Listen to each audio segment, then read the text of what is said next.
Hello again, everybody. Barry Hyatt here in Scottsville at the UK Extension Office with my good friend Mindy McCulley, who is going to be our expert today on spaghetti.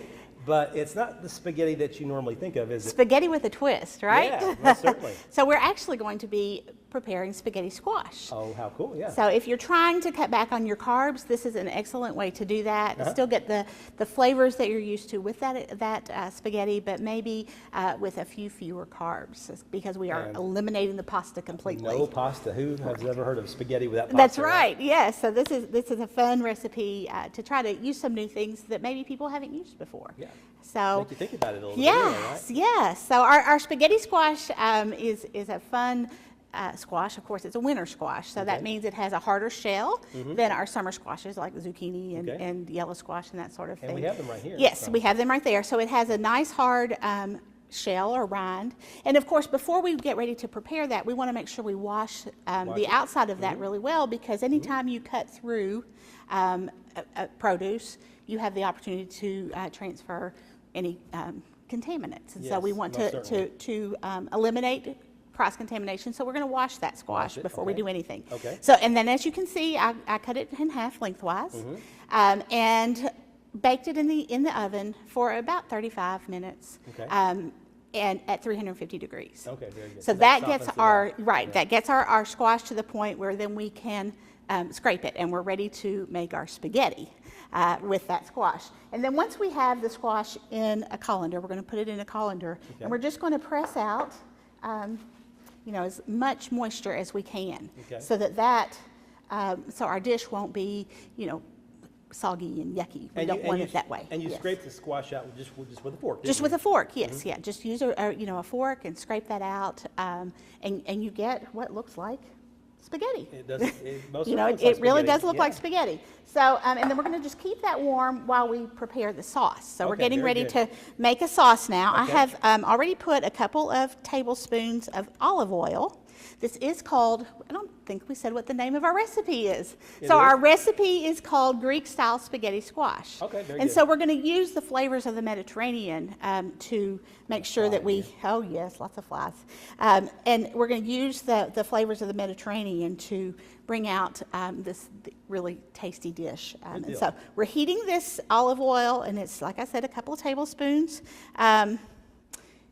Turned it really, really low. We don't need it quite that low. We're going to on a medium-high temperature. Okay. And then the first thing we're going to add is a cup of onions. Okay. Now, I'm not a big onion fan. Neither am I. So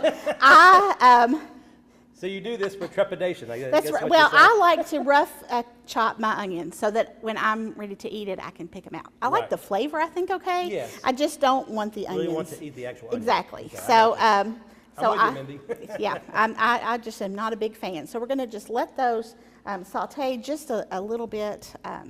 Probably should let my oil get a little bit hotter. But, that's what happens when we're working on television here. And we're going to add some. Now the recipe calls for 2 cloves of garlic. Okay.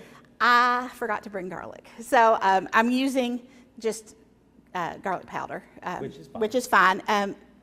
Instead of 2 cloves, I'm using about a half of a teaspoon. Okay, that's the equivalent that you'll find for that as well.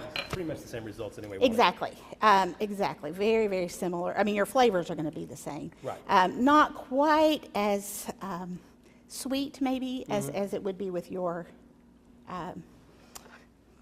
cloves, fresh cloves. And then we're adding about a 1/4 cup of green pepper. Now, unlike onion, I really like green pepper, so I might have put a little bit more than a 1/4 cup of the green pepper in there. And our recipe doesn't call for what type of onion to use. I like colorful things, so I chose the red onion, and so we have that nice purple color. Sure. And we're just going to let those saute together for a few minutes. We're going to let those soften up, because those are our ingredients that have the most stoutness to them. So we want them to cook down just a little bit, so that they will be able to, we won't have too much of a crunch when you chew into it. Right. And then our other ingredients are also very reflective of the Mediterranean, because we're going to add tomatoes.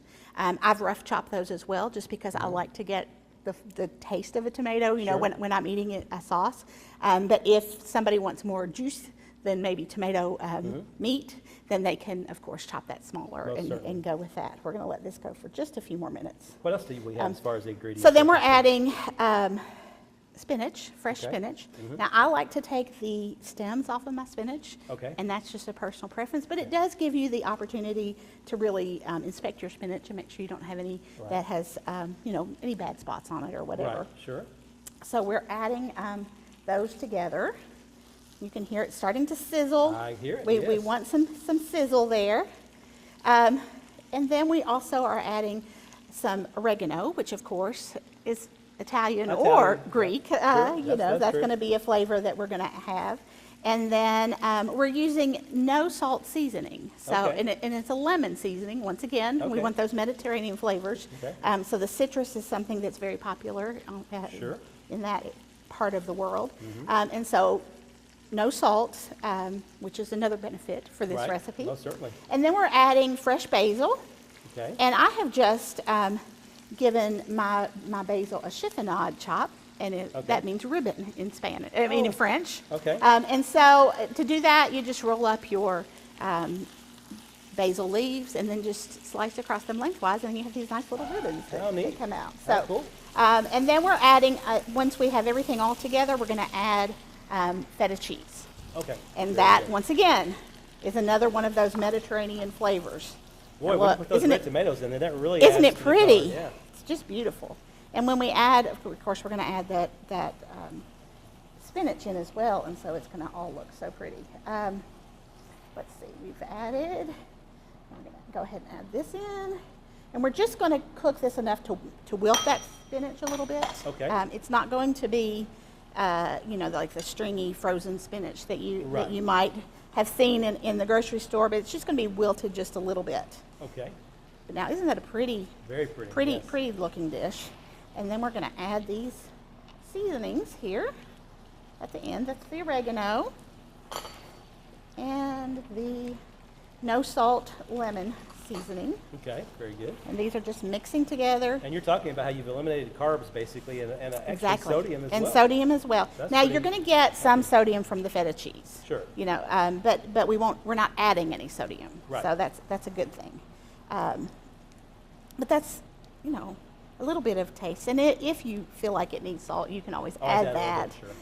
But I think it's going to be just tasty without any I salt. would think so, yes. And you can see how pretty that looks. Oh, yes. Looks like something that we really want to add. And then we're going to add this basil in. Just, once again, it's just going to get just a little wilted. Okay. Now, if you don't have fresh basil, of course, you can add dried basil. You'll want to reduce that. We put 2 tablespoons of fresh basil in. Okay. So you're going to use 2 teaspoons of Okay. dried basil. All right. But now, how quick was that and how That easy? was easy, Right. easy peasy. That's very right. quick, yeah. So now we're going to just turn this down a little bit. We're going to stir in our spaghetti squash. So you can see here's our spaghetti look, and we're just going to kind of toss that together. Sure. Now, doesn't that look pretty? Now, working with Janet over the years, I've learned the term here is fold. Is That's that correct? right. We are Yeah, the folding. yeah. We are folding our spaghetti squash into our other vegetable mixture.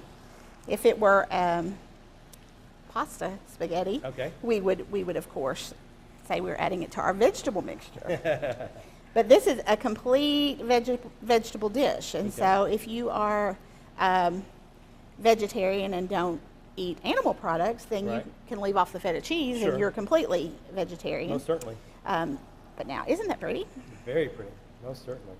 And now, the last thing is just a toss with our cheese, and we're going to serve this warm. You don't want to let it cool off. Okay. You want to serve it warm. Makes sense to me. Yes. So it's really simple. If you only have 35, 40 minutes after work to prepare a meal, this Sure. would be the excellent choice to choose, because you can do all of your chopping and dicing while your spaghetti squash is baking in the oven. And yeah. so, 30, 35 minutes, you've got supper and you're ready to go. That's a good Isn't that deal. pretty? Most certainly. So we'll plate this up and be ready to have it for supper. Fantastic. Hey, as you guys just saw, it's very easy to make, and we're also going to make sure that you get the recipe. You can get it in a few ways. You can email me at North Central. My email address there is barry.hyatt@nctc.com. or you can simply go to our website. It's www.nctc.com. We'll make sure this video and the recipe is on there. And Mindy, you also have another way. That's right. So we have it on our website, which is plateidup, all one word, .ca.uky.edu. Or we also have a Facebook page, so you can go to the Facebook page and find all of the recipes, all the Plated Up Kentucky Proud recipes that we like to prepare on a regular basis. Well, fantastic. I know it's a little more involved than you would think. I mean, you do have to go to the grocery store and buy the ingredients and that kind of thing. That's right. But still, pretty simple to make. That's right. And if you have, spaghetti squash or any of these ingredients growing in your backyard garden, then you've got it right there, and it's pretty easy to go. So we're heading into winter squash season, and I think this will be a great way to use those spaghetti squash. I think she's right. Well, thanks so much for all your help today. Thank you. And thank you guys for watching. Take care. Have a great rest of your day. And we'll see you back here on North Central Television real soon.